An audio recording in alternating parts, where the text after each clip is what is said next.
let's talk about some back substitution. So, we talked before about how when you're doing a U substitution, typically we're looking for a good thing to choose for you, meaning you want something whose derivative is in there and you want something that's stuck inside another function. And the deal with back substitution is a lot of the times one of those things isn't going to be true. So those are things we would love to happen every time we do a U sub, but we're not always going to get them, which is okay. That doesn't mean it's not doable. It just means you have to work a little harder. So let's look at this example here. Let's say we want to do the integral of x squared times the square root of x plus 3. I definitely can't multiply it out, right? We can't do anything with that square root. Square root of something added something else is usually a problem. And so if I can't simplify it, usually I start thinking U sub. Now, what's the only really good choice for my U here? That's maybe not an easy question to answer at first, but the only choice is, as in my opinion, the only choice is letting U equal x plus 3. U equals x squared isn't a great choice for a couple reasons. One, its derivative, which is 2x, isn't really there. But more importantly, it's not stuck inside something else. Right? Typically, if you have to go for like one of the qualities being true, the derivative being there, or stuck inside something else, usually the stuck inside something else part is the more important factor, even though we want the other thing to be true more. But being stuck somewhere is really what makes us pick our U. So I'm going to pick U equal to x plus 3. My du is going to equal dx. Great.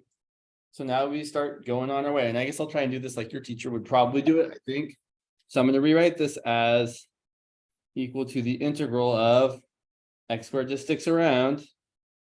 I suppose I could start changing the x plus 3 to u. I've got the square root of u, and then dx becomes du. All right, well, there's still x's in there, which means I can't integrate yet, right? We cannot integrate until everything's become u.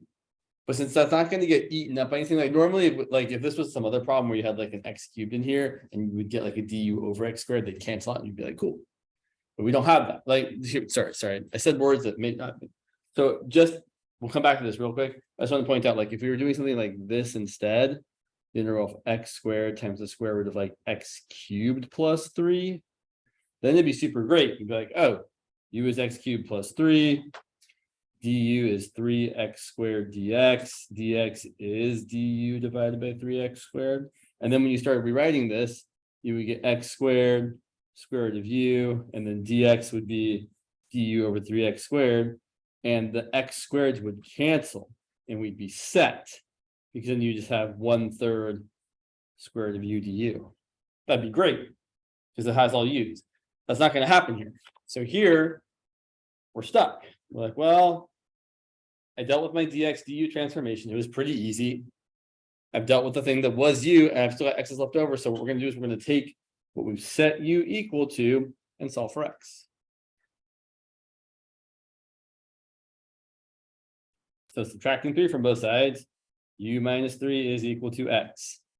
And that's what we're going to plug in for our x's, our remaining x's. So this is going to equal the integral of u minus 3 squared. And instead of writing square root of u, let's write u to the 1/2.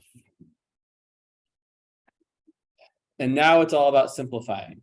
We're going to multiply it all out. This is going to be the integral of u squared minus 6u plus 9 times u to the 1/2, and then we're going to multiply that all out. So we're going to distribute the u to the 1/2 to each of those terms. And we're going to get the 1/2 plus 2 is 5/2. 1/2 plus 1 is 3/2. And 9 times u to the 1/2 is 9 times u to the 1/2. And now it's become a power rule problem. We're just using the anti-power rule. We're adding 1 to the power, dividing by the new power.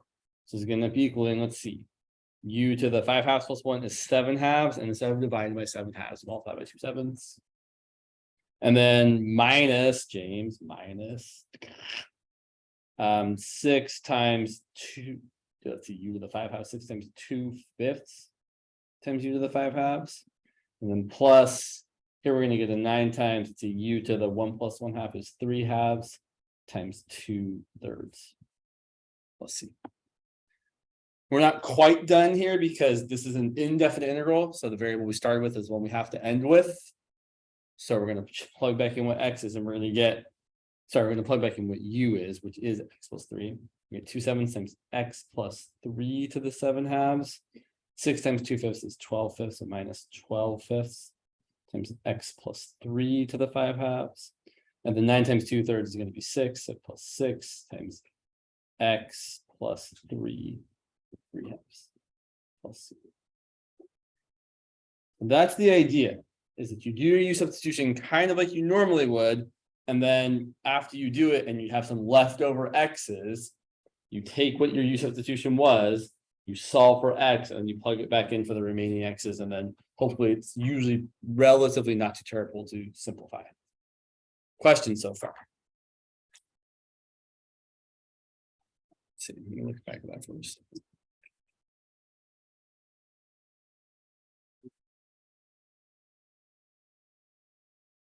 Okay. All right. So let's look at a couple more examples. Oh, where'd you go? Sorry, I got notes all over the place here. So let's look at, I'm just trying to be, sorry, I've got, let's take a look at all the things. Yeah, okay, that's what I thought. Sure. So let's look at something like this. I can't keep it together. I apologize. Ooh, yeah, here's a fun one. Be sure to be right there. Oops, that's what we don't want to do anymore. Let's say we want to do something like the integral of tangent of x times e to the 5. Oh wow, that's not going to work out. It's a tangent square. Like I know I'm missing something. It's e to the 5 tangent of x. But you know what? Sorry, my brain is. That's going to be interesting, James. Is that really going to work out? That's nobody saw me.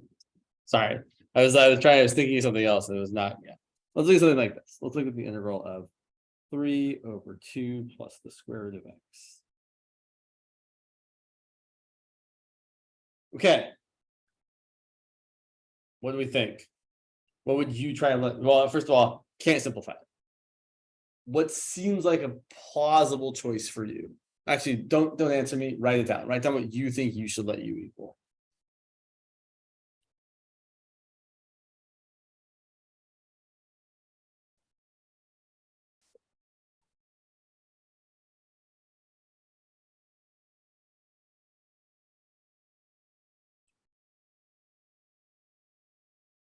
So I'm thinking the only thing you could really be is 2 plus the square root of x. You might be able to make a case for saying that u is only the square root of x, and sometimes that might be the right choice. But typically, if I'm making a choice, I'm going to pick the thing that also has a constant added to it, or essentially all the stuff that's stuck somewhere. In this case, in the denominator. So then, ooh, yeah, this one's a good, oh yeah, there's a couple ways to go here. So here's the thing. If I find du, I don't love, so we'll talk about both ways to do this because I don't know which way your teacher wants you to do it. I'm imagining they might do this. So this is, u is 2 plus x to the 1/2. And your du here is, the derivative of this is 1/2 x to the minus 1/2 dx. People do this really differently. So here's one way to do this. I'm going to do the usual thing, which you all are doing in class, which is isolating dx. In fact, that's still what you're doing with u subs, right? You're just isolating dx typically. Okay. So if I isolate dx, I might want to rewrite this first. This is du equal to 1 over 2 times the square root of x dx. So if I just isolate dx, dx is equal to 2 root x times du. So I start trying to rewrite this, is going to equal the integral of, yeah, I don't love it, 3 over 2 plus the square root of x times 2 root x dx. And that root x does not cancel. We can't cancel that one with that one. In fact, what I should have done is written that as 3 over u times 2 root x dx. I guess this will work out just fine. It's just not the way I normally would have done it. So then the root x is the leftover x. I'm going to show you a better way to do this in a second. But we could do the same. Well, look, if I solve for the square root of x here, I'm going to get u minus 2 equal to the square root of x. So I can plug that in there. I'm not a fan of doing it this way, but we can totally get 3 over u times 2 times u minus 2. Oh, I made another error. Okay. You guys see the error I made this? There is an error in this step and this step. Oh, it's dx. Right, that should be a du because I was saying that dx is equal to 2 root x du. So I was about to write a dx here and be like, that's not going to be good. This should be a du, that should be a du. So one way of getting there is getting to 3 times 2, integral of u minus 2 over u. I don't love this, and here's why I don't love it. Basically, we did a u sub, and then the leftover x's were kind of the thing that we were doing for our u sub in the first place. Anyway, we let u equal this and du is that. So here's another way of doing this, just so you all can see what I think of as a better way of doing this. Not just me, other people think this too. It's not just me. So you can start with u equal to 2 plus root x, and you can kind of say, well, finding du is not particularly nice here, right? It's this 1/2 x to the negative 1/2, and it just kind of weird. So something people sometimes do at this point, instead of finding du equal to something times dx, they solve this for x first. So first, solve for x. So I'm going to subtract u from both sides.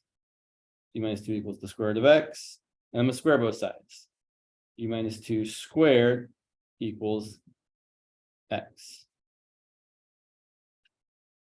And then we're going to differentiate both sides. So I differentiate both sides now.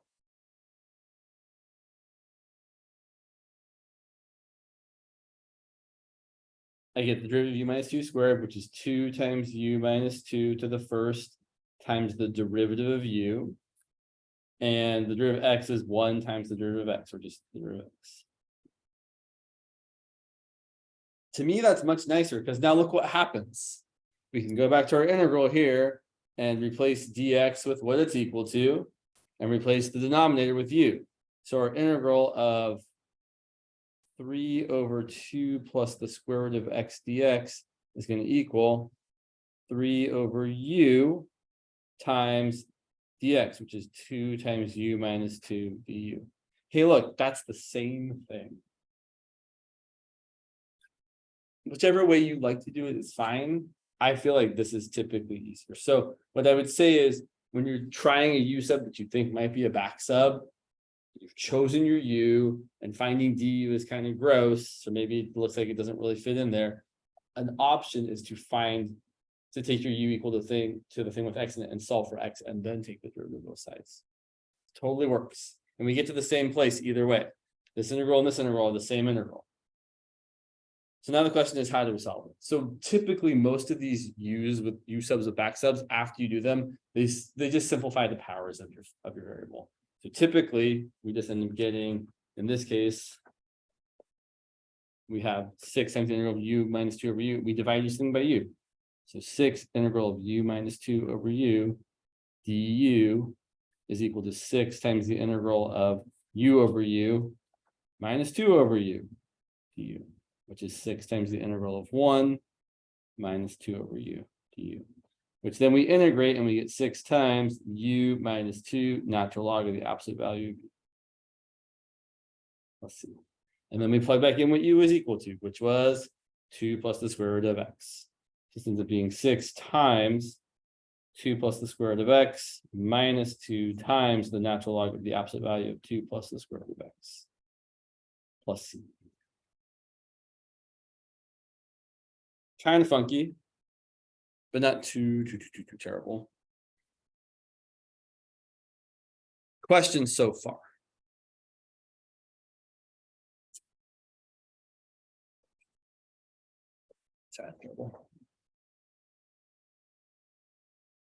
Let's look at least one more example, but it's going to be a definite integral. And then there's a couple questions on Zoom that I can get to. So, papers everywhere. So we had something like the following, which I'm not just making up, so it's going to work just fine. So we want to do the integral from 0 to 6 of x over x plus 6 to the 4th power dx. Still looking like a U sub. It is definite though. So in this case, I'm going to recommend that we change our limits of integration. So let's let u equal x plus 6. That seems like the right choice. Let's think about limits of integration. So first of all, limits of integration. So if x equals 0, we're going to get u equal to 0 plus 6, which is 6. And if x equals 6, u is going to equal 6 plus 6, which is 12.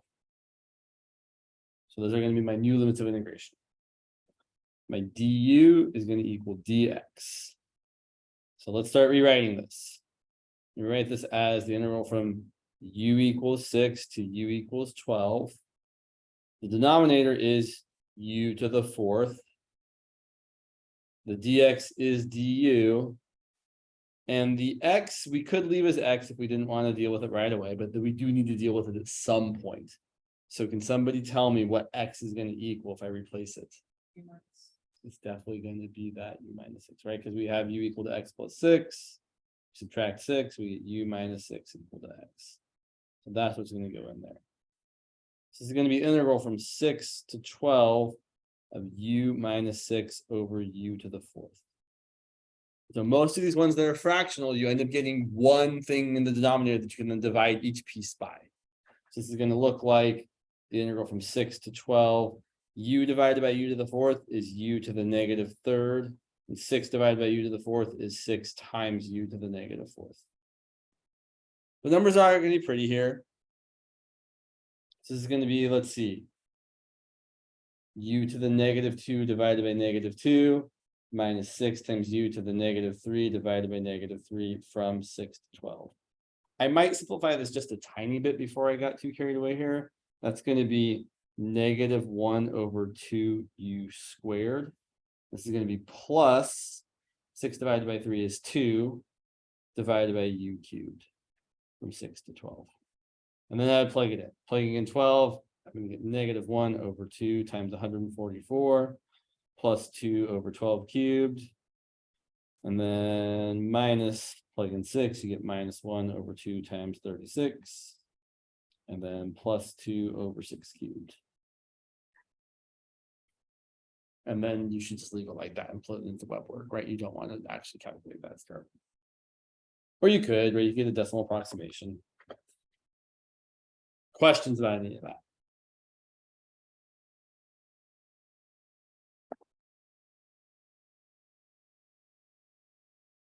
Give you a moment while I look at something.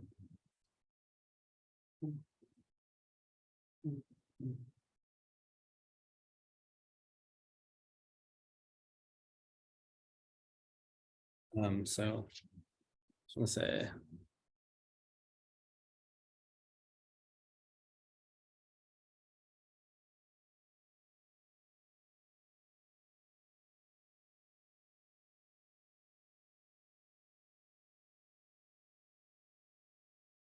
so kind of terrible numbers, but that's right. That's just the facts of these things is sometimes they're terrible. All right. I feel like I see questions on faces, but people like Maya, you look like you have something you want to ask. So between the steps of u minus 6 over u to 4 u to u minus 3 minus 6. Yep. Did you just split the two? Yeah, so you're right. I didn't show my step there, but what I have here is that this is just u over u to the fourth minus 6 over u to the fourth. And then u over u to the fourth is u to the minus third, and 6 over u to the fourth is 6 times u to the minus fourth. And that's it's a very common step is when you have a rational expression like that, and the denominator has a single term in it, then you can divide each thing by the single term, which is often what's going to happen in these cases, because typically a lot of the time you're letting u equal the thing in the denominator. And so by letting u equal that, it then becomes one term in the denominator instead of like x plus 6 or whatever. So that's often going to be something you have to do after you do the u sub at the back side, is take your rational expression and divide each thing that's being added or subtracted in the top by each thing, by the one thing in the denominator. And then can I ask what happened after that? After u to the negative? Sure. After that step, how did you get it? Sure. So I simplified it by doing a couple things. So I brought u to the negative 2 down to the bottom because I just like my powers being positive. I find it easier to plug things in when they are. So I brought this u to the negative 2 down to the bottom as u to the positive 2. The negative 2 that was already in the denominator stayed there. I just brought the negative out front. And then same deal here. The u to the negative third came down to the bottom as u to the positive third. And 6 divided by negative 3 was negative 2, but it's a negative 2, so it's a positive 2. And then finally I plugged in, and I actually happen to know that 12 cubed is 1,728. So I just did that. It's actually a really funny story. There's a very famous mathematical story about Ramanujan and Hardy. They're two mathematicians. They were friends, cool guys. And one of them's like, one guy's sick in the hospital. The other guy's, oh, I came over here in a taxi cab, and I was it had a very uninteresting number, 1,729. And the other guy's like, that number is super cool because it's the sum of two cubes in two different ways.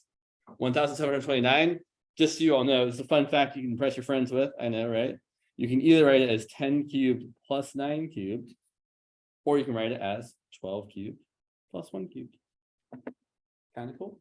Pretty neat. Anyway, not important, but that's why I happen to know that 12 cubed is 1,728, because it's part of a famous math story. So let's see. There was someone was asking about looking at an example where we're revolving around the y-axis. So let's do something like that, just because it's still good to do. It's still good to look back at revolution. So let's say we had, yeah, let's do that. Oh, I had an example. Yeah, we'll do one of those. Excuse me. So let's say we have this region. Yeah, I'm gonna make it a little tough. Let's say we have the following. Sure. Region bounded by y equal to the natural log of x, y equal to negative x plus e plus 1, and y equal to 0. Revolved around the y-axis. What's the volume? Okay. So let's draw it.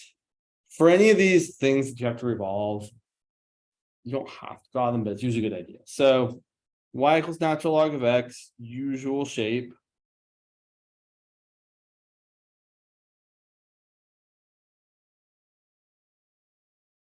And y equals 0 is just your good old horizontal line. And y equals negative x plus e plus 1. So that's a straight line where the slope is -1 and the y-intercept is e plus 1. It's not like super nice, but there is a point.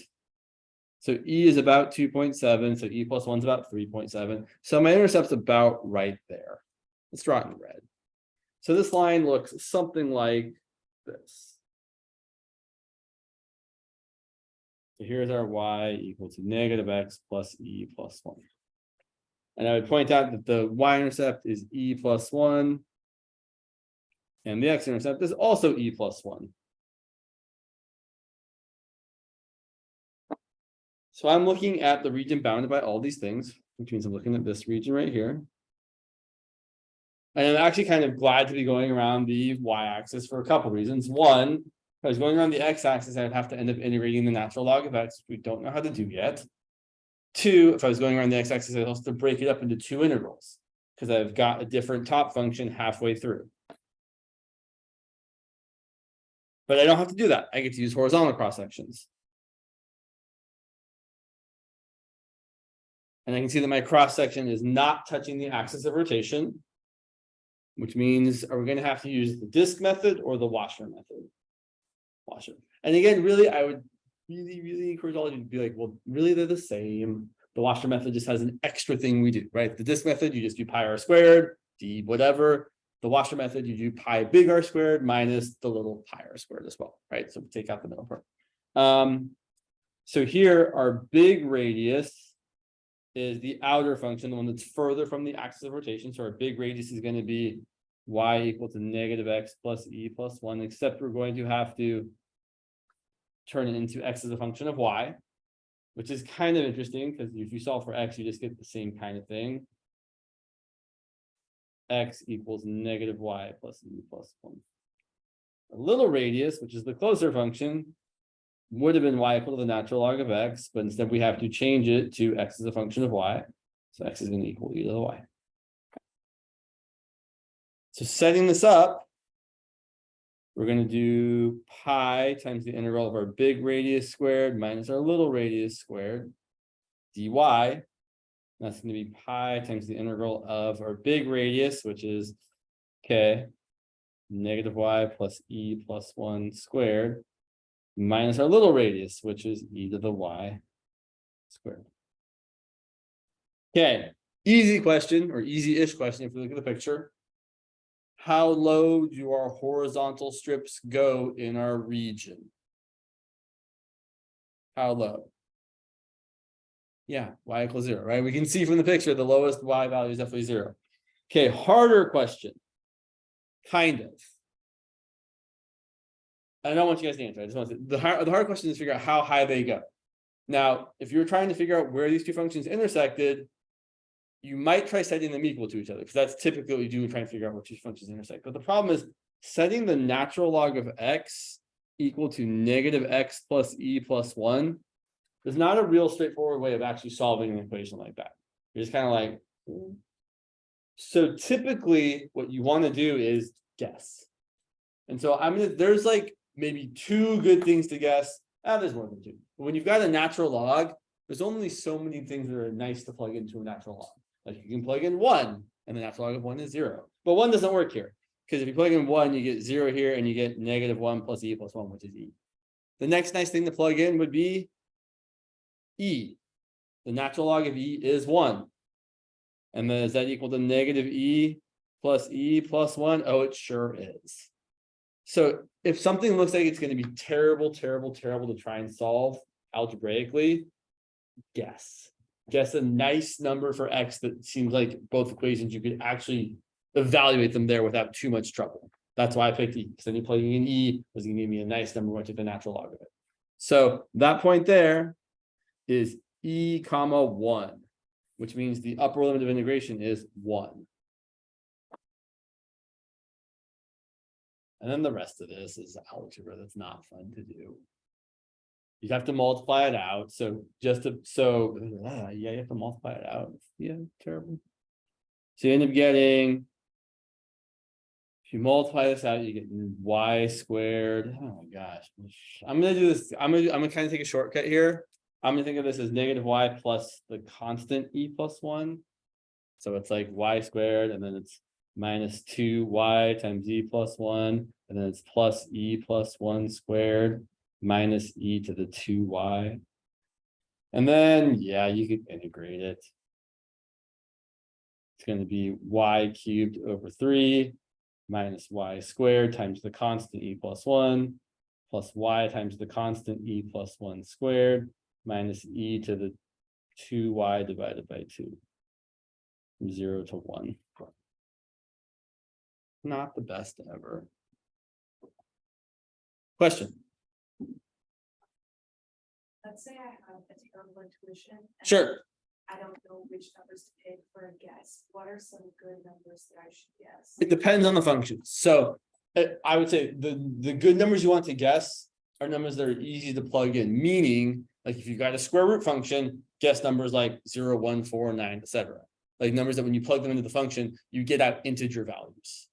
Here, if e hadn't worked, the next thing I probably would have tried would have been e squared, because the natural log of e squared is 2. So I'm trying to guess numbers, but usually it's going to be, I would also say one thing to think about here is I knew my guess had to be somewhere between 1 and e plus 1, which is about 3.7. So I had a very limited number of potential guesses. I'm trying to think. Another example, well, we'll get there in a second. I'll give you one more example just to kind of point out what I mean, and then we'll move on. As far as the rest of this, you would plug it in, you get pi times the 1/3 minus e plus 1 plus e plus 1 squared minus e to the 2 over 2. And now we do have to plug in 0 here. If you plug in 0, you get 0 minus 0. Maybe I lied. Plus 0. No, you get an e to the 0 here. Minus e to the 0 over 2, which is 1 over 2. Okay, so not the nicest thing ever. Let me give you one more example of what I mean by this word. Oh yeah, I'm like, what am I doing? Oh, sorry, I was trying to zoom in so you all could see the closer zoom, but I didn't because I forget that there's a 2-camera thing going on here. So sorry about that. Yeah. Okay, let me show you one more example of what I mean. Let's say we wanted to do the following.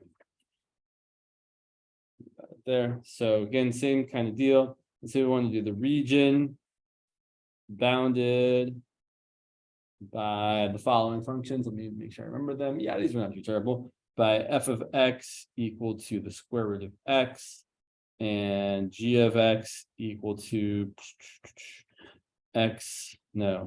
negative x plus 6. And let's go x equal to 0 around the x-axis. Okay, so I'm going to draw the regions. And again, these are functions that we're pretty familiar with. Square root of x is the nice usual looking square root of x, right? Not much more to say about that. And negative x plus 6 is a straight line again with a slope of -1 going down from left to right. Looks something kind of like that. I don't really care that its y-intercepts are 0, 6 and its x-intercept is 6, 0, but I'm going to label it anyway. And now here's the moment where we have to be extra careful. It's definitely easy if you look at this one to grab the wrong region. So we have to be super duper aware that they said we're having the region bounded by square root of x, negative x plus 6, and x equal to 0, which is the y-axis. So we are looking at this region here, which is good because we're going around the x-axis, which means we only have to do one interval. Right? If it had been y equals 0 and we'd had this region down here instead, I would have been less pleased because then I would have had to break it up into 2 intervals if I was going around the x-axis. Which is fine, I just don't want to do it. And so now I know to do this, I know I'm avoiding the topic of finding this point here, but we'll get in a second. I'm going to do, again, the integral of pi times big R squared minus little r squared, dx in this case. It's going to be the big radius is the function further away, which is my line, negative x plus 6. My closer function is the function that's closer, which would be true, right? The closer function is the function that's closer. Yeah. Sorry, I just heard myself saying the thing is the thing that I said the thing is, which is the square root of x, and then we're squaring it. And now our limits of integration, well, we're clearly going as far left as x equals 0. And as far right as although I certainly could, right? This is not impossible to solve. Solving the square root of x equal to negative x plus 6. While it takes a little bit of effort, it's not impossible like the previous one. But I don't want to do that. I'm going to guess. So I'm going to guess x equals 1. Nope, doesn't work. 1 isn't equal to 5. I'm going to guess the next easy number for x, which is 4. Square root of 4 is 2. Negative 4 plus 6 is 2. So that's what I mean by saying guessing likely candidates. I'm just going to guess numbers that are easy to plug into both functions and hope that they happen to equal each other. It doesn't always work, but if something looks like it's super duper hard to actually solve, often it's going to work because you're going to see something they're not trying to make it impossible usually. So there's how I would find my upper limit of integration, like that. So if you're ever at a loss for finding where they intersect, or you just don't want to do the work of setting them equal to each other and actually like squaring both sides and solving for x and factoring, a lot of the times you can guess the right answer without too much trouble. Okay, times. Okay. Let's do a cube. So hopefully that kind of addresses the question from Zoom. Let's do a couple more back sub problems because I think they're worthwhile. Let me take a look here. See if I see anything else that looks super crazy. Let's just do some normal ones. Not why it doesn't have to be crazy. Let's say I wanted to do the following. The integral of, let's say, 5x over sure, x minus 9. There's only one good choice for you here. Right. All right, I want you all to do the next steps. I'll do one more. du is dx. I want you all to rewrite this as an integral with just u's in it.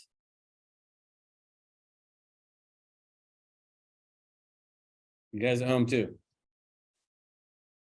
Or wherever you are.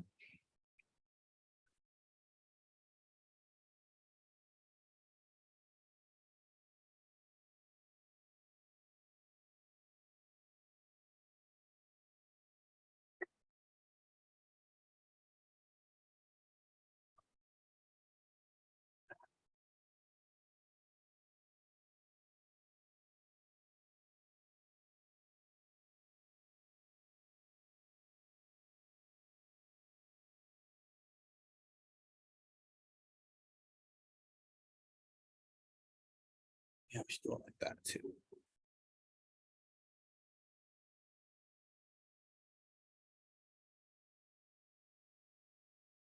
Ooh.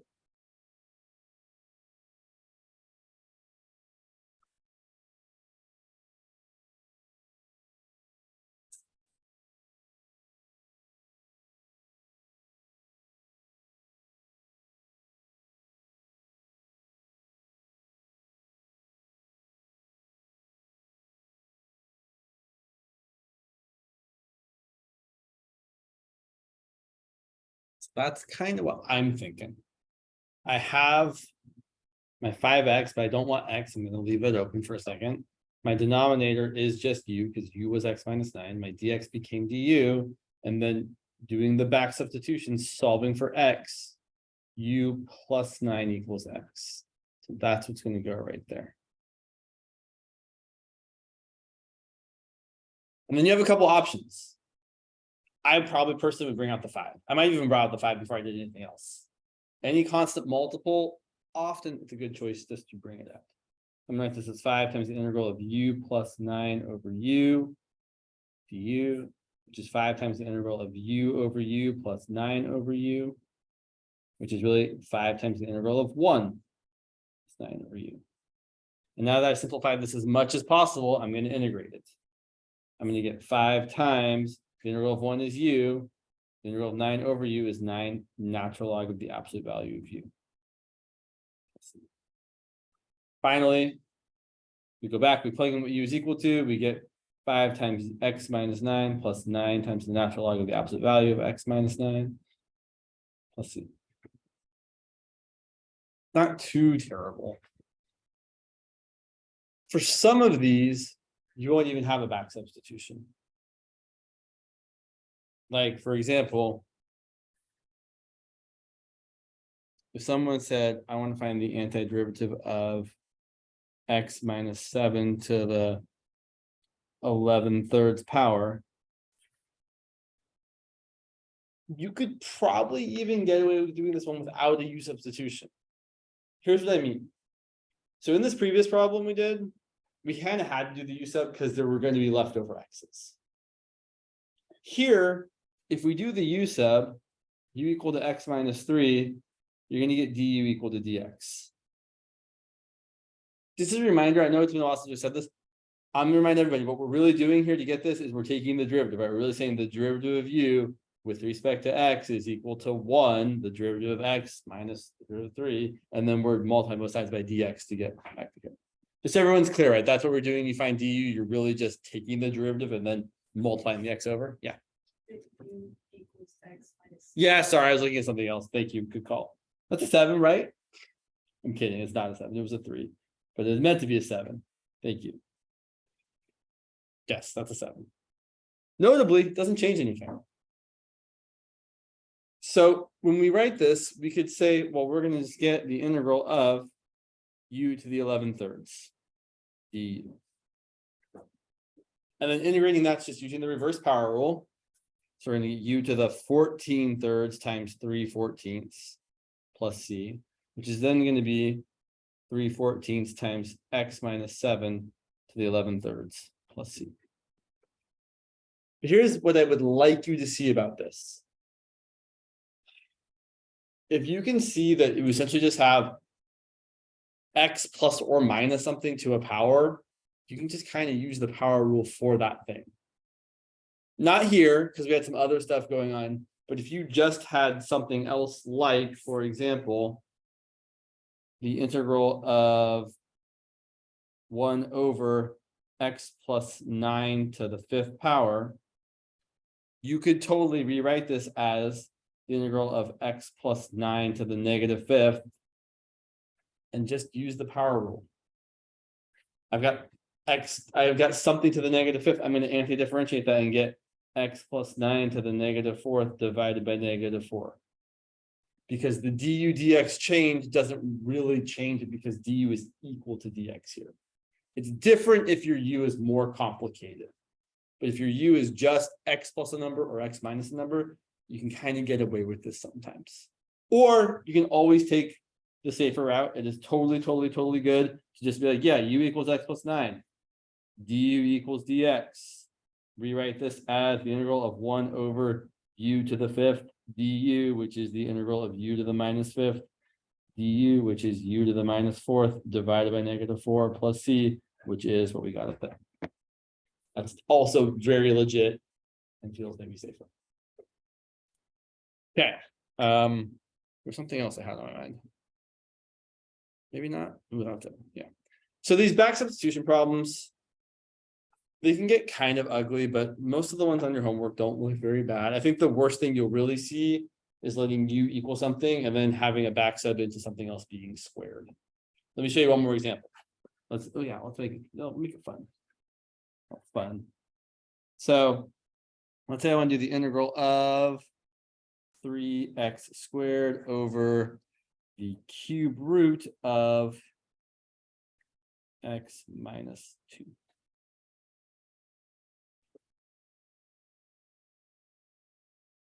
All right, I want you all to set it up. I want you all to get to the place where you have just u's. In case, well, yeah.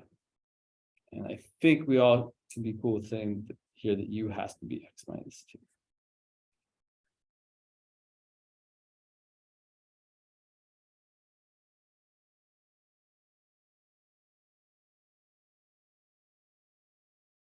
All right, yeah.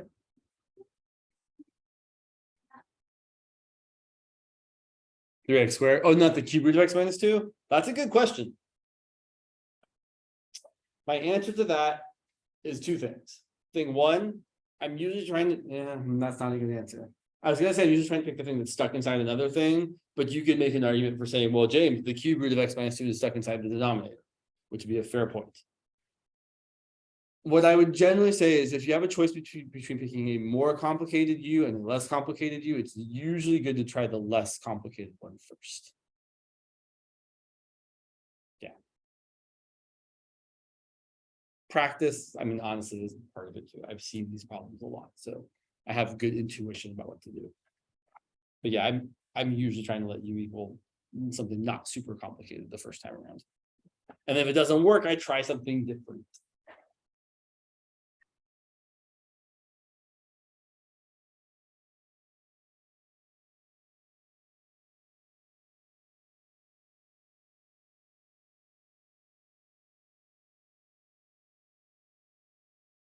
You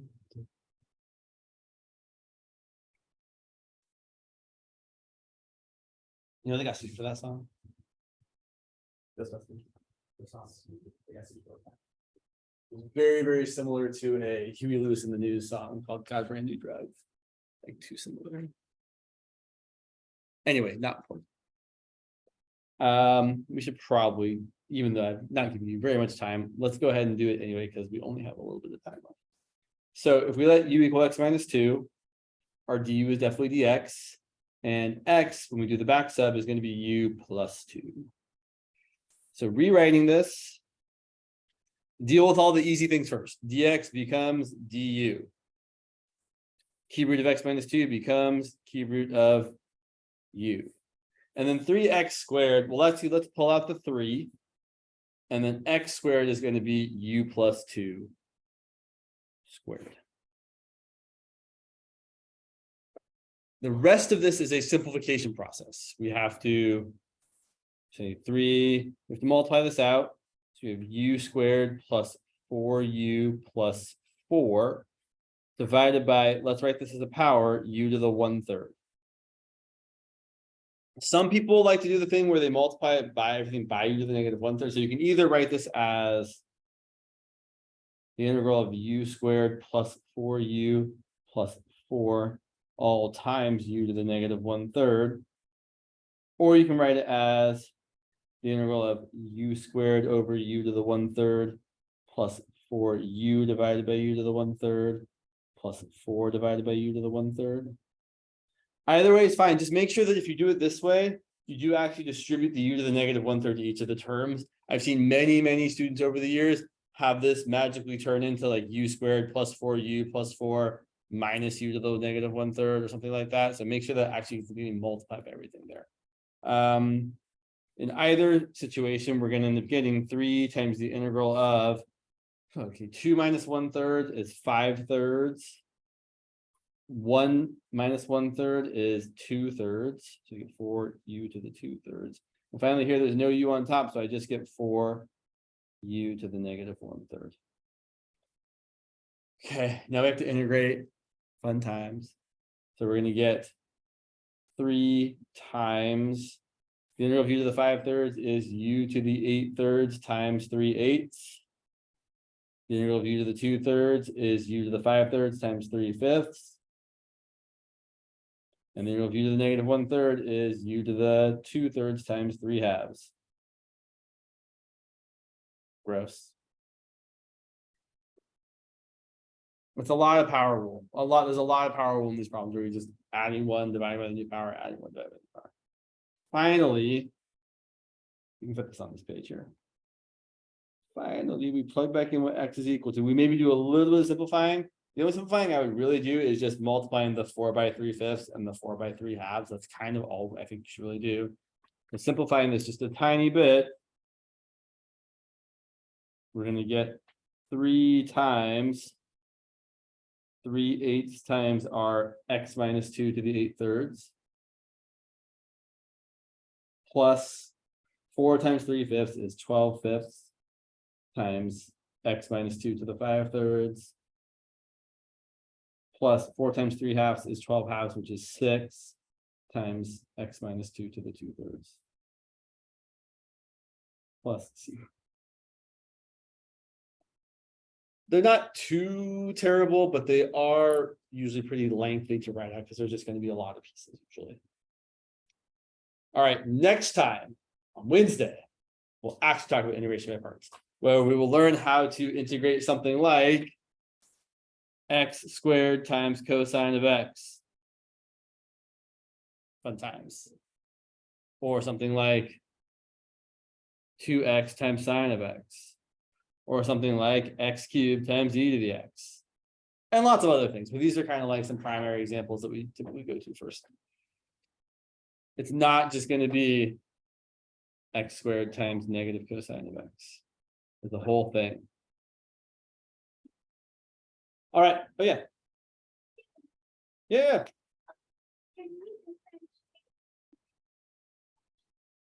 Sure. So really, you're always using, they're both the same method, really. The difference between them is that we have to use the washer, which is like this, which is kind of like the more general case, when your region isn't flush with the axis of rotation. So let me just draw two quick pictures. If I was going around the x-axis and say this was my region, this method all day, because I'm not going to be missing anything from the middle when I like rotate it. On the other hand, if my region looks something more like this, and I was rotating around the x-axis, then when I rotate it, I'm going to be missing that middle section, right? I have like some cone. In fact, we can even draw them here, right? This one will look kind of like a big old just solid piece of, I don't know, something, right? This is there's our shape there, our paraboloid. And then if we wrote, yeah, like half a sweet potato is good. I like that. Whereas this, if I rotate this around, it looks like I've taken that half a sweet potato and then cut out like a giant conical wedge from the middle of it. So I'm missing all of that stuff in the middle.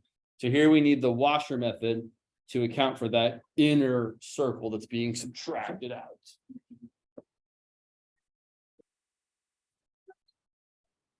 Correct. Yeah, disk washer method are only for volumes of revolution. That's the only thing we ever use them for. Go ahead. So what I would say is that the big R is always the function that's further from the axis of rotation. So if your axis is here, this is the big R, this is the little r. On the other hand, just as a point, if this one was going around the y-axis instead, we would still use the washer method, but then this function is the one that's further from the axis of rotation. So that's the big R, and this function is the function that's closer. So that's the little r.